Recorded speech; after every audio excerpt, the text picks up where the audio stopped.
Bonjour à tous, nous sommes dans le grand 3, comment mesurer le niveau de délinquance?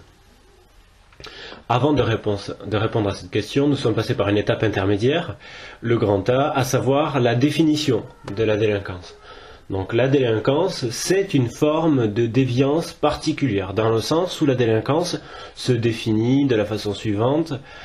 Elle considère les comportements qui ne sont pas conformes aux normes juridiques, si bien que un délinquant est forcément un déviant, alors que tous les déviants ne sont pas forcément des délinquants.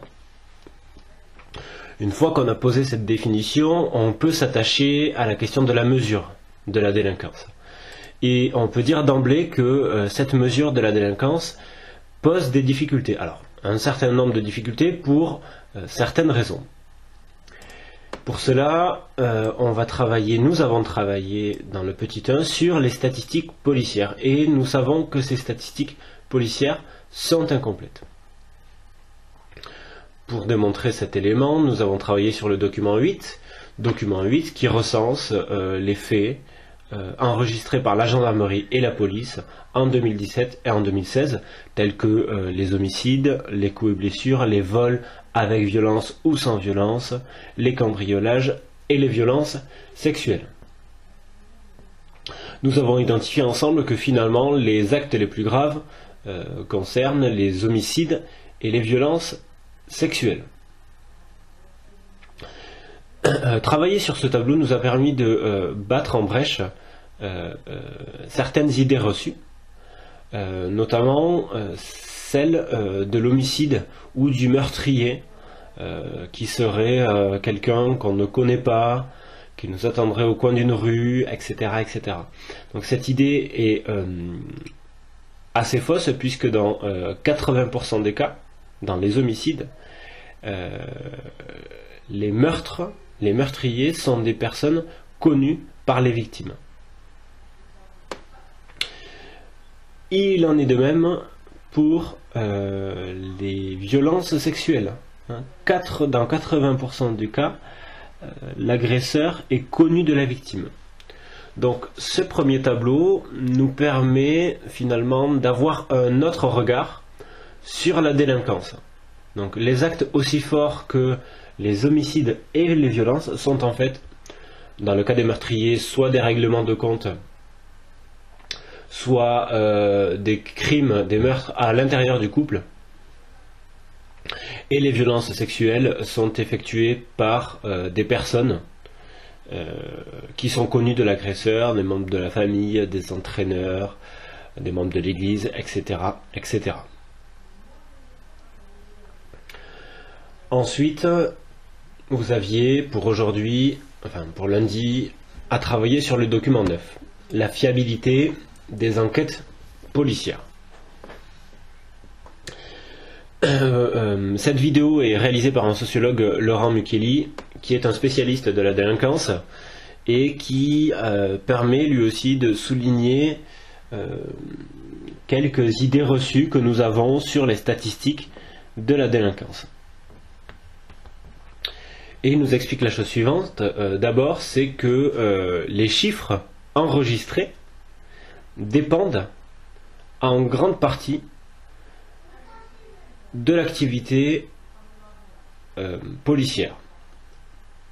C'est-à-dire que plus la police va aller sur le terrain, plus elle va enregistrer d'actes, plus la délinquance mesurée va augmenter. A l'inverse, si la police ne va pas sur le terrain, ou en tout cas va moins sur le terrain, elle enregistrera moins d'actes et on aura le sentiment que la délinquance baisse.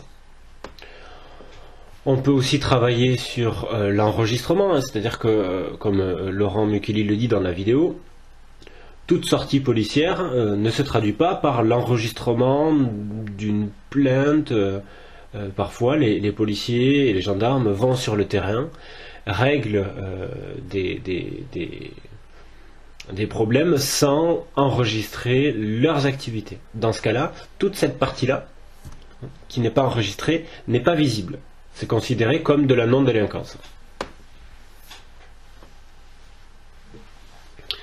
On peut se poser la question 2, donc trouver d'autres facteurs susceptibles d'expliquer la surestimation de la délinquance ou la sous-estimation de la délinquance.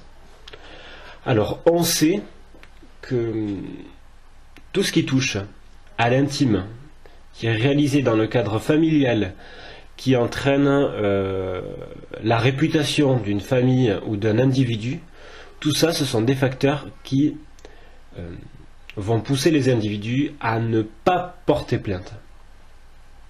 On sait que par exemple, les viols, les violences conjugales sont sous-estimées. Sous-estimées, on l'a dit dans les médias. Les femmes qui subissent les coups, en général de leur mari, ne vont pas toutes porter plainte. Alors, pour plusieurs raisons. D'abord, c'est le sentiment qu'elles peuvent avoir envers leur mari. Et ensuite, il y a la réception. C'est-à-dire que quand vous êtes une femme, que vous êtes fait battre par votre mari, il va falloir aller au commissariat. Et comment vous allez être reçu dans ce commissariat? On sait que les choses changent, mais pendant très longtemps, les pratiques de la police n'étaient pas vraiment satisfaisantes. Et ont pu conduire des femmes à ne plus se rendre au commissariat pour porter plainte. Ensuite, à l'inverse, on sait que certains actes délinquants sont surestimés. Par exemple, les actes liés au vandalisme et au vol, eux sont tous enregistrés parce que si vous voulez vous faire rembourser, vous êtes obligé, remboursé par votre assurance, vous êtes obligé d'aller porter plainte et justement de prouver à votre assurance que vous avez porté plainte. A l'inverse, vous pouvez avoir des cas qui font augmenter le niveau de délinquance. C'est le cas quand on produit de nouvelles lois. Par exemple, les sites internet de prêt-à-porter n'ont plus le droit d'utiliser des personnes considérées comme anorexiques. On a par exemple des lois qui vont permettre de pouvoir verbaliser des sans domicile fixe. Tout ça, ça va contribuer à l'augmentation de la délinquance. Et on peut prendre le dernier exemple, c'est la loi qui interdit le harcèlement de rue. Marlène Schiappa a créé une loi visant à condamner les personnes qui harcèlent d'autres personnes dans les rues.